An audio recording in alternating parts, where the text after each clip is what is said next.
and then just press save.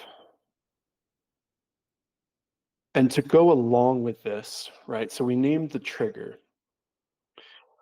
And you're also going to want to name the workflow itself to reflect what actually is going on in the workflow. So the name of this is calendar appointment confirmation plus reminder. I think this name is perfectly fine because it says exactly what it is. It's a calendar appointment confirmation plus reminder. Going back to the example, if we had a discovery call calendar and a 15-minute calendar, 15-minute call calendar, for example, we would make sure we labeled this workflow name with discovery call. So we know like, oh, this is the discovery call calendar appointment confirmation versus the 15-minute calendar appointment confirmation. Make sense? It does.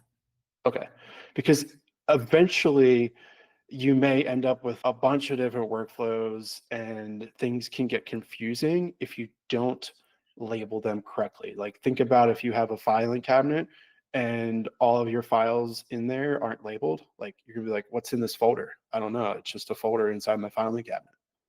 So same deal. We can build folders and then put different workflows in there. We need to name the folders correctly, but we also need to name the files inside those folders so we can quickly understand what they are at a glance. Got it.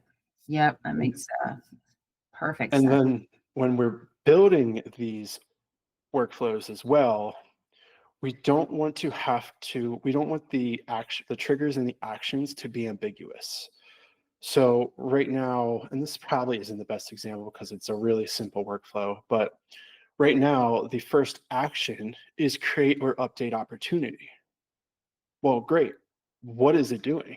Are we creating it or are we updating it? Where is it doing it? So click that first action. Yep. So what this is doing is creating or updating opportunity in calendar appointment status pipeline in pipeline stage confirmed. So see, we had no idea what it was actually doing until we opened it up.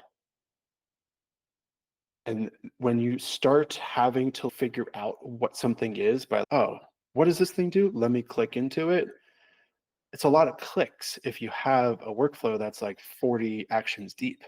You could label them more. You could say calendar appointment status, parenthesis, pipeline. So you could label it even more in depth so you know what it is. So after calendar appointment status, after that word, yeah, just parenthesis, pipeline. And then do after confirmed, parenthesis, stage.